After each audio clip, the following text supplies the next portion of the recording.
নমস্কার বন্ধুরা, আজকে বানাবো বাঙালিদের অত্যন্ত প্রসিদ্ধ একটি খাবার আলু পোস্ত।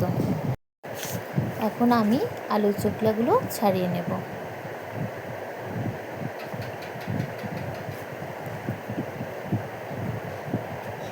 একটা একটা করে আলুর চোখলাগুলো ছাড়ানো হয়ে গেল আমার।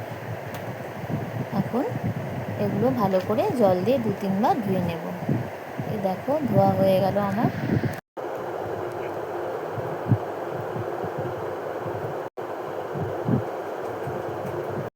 এখন আলুগুলো আমি কেটে নিচ্ছি। আমি এরকম সাইজের কেটেছি, তোমরা চাইলে অন্যরকম কাটতে পারো।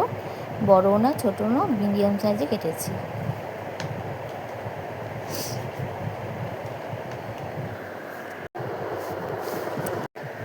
এখন ভালো করে আরও 2-3 বার ধুয়ে নেব।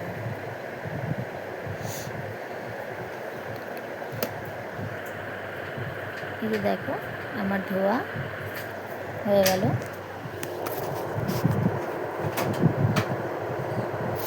তো একবার ধোয়া হয়ে গেছে, আর একবার ধুয়ে নেব ভালো করে।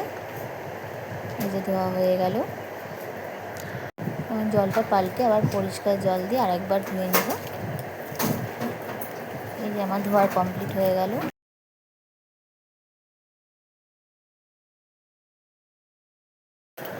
কড়াইয়ে তেল দিয়ে দিচ্ছি কালো জিরা ফোড়ন। আপনারা চাইলে 5 ফোড়ন দিতে পারেন। শুকনো লঙ্কা দিয়ে দিলাম। একটু ভাজা ভাজা হয়ে গেলে আমি আলুটা ছেড়ে দিচ্ছি। সবগুলো আলু ছাড়া হয়ে গেল।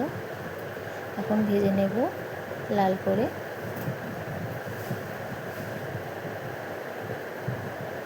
এদিকে আলুটা ভাজা হতে হতে আমি মশলাটা রেডি করে নিচ্ছি। এখানে দিয়ে দিলাম পোস্ত।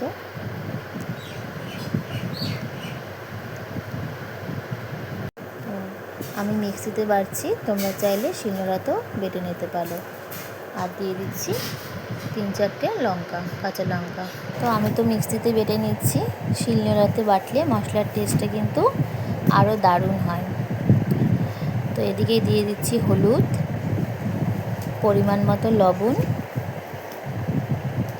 আর দিয়ে দিচ্ছি চিনি। এখন ভালো করে নাড়াচাড়া করে নিচ্ছি। উপর থেকে কটা কাঁচা লঙ্কা ছড়িয়ে দিলাম।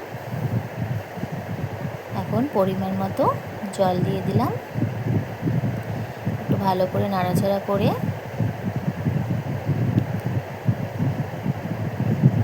আমি উপর দিয়ে 2টো টমেটো দিয়ে দিয়েছি। আপনারা চাইলেও দিতেও পারেন, না দিতে পারেন। এবার ঢেকে দিচ্ছি ঢাকনা দিয়ে। ঢাকনাটা খুলে দেখুন আলুগুলো সেদ্ধ হয়েছে কিনা দেখি। আলুগুলো সেদ্ধ হয়ে গেছে। একটু আলুগুলো ভেঙে ভেঙে দিতে হবে।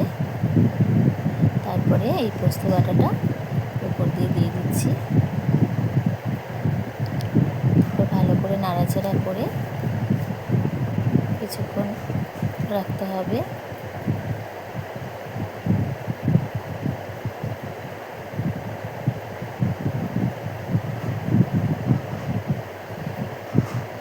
এই যে দেখো,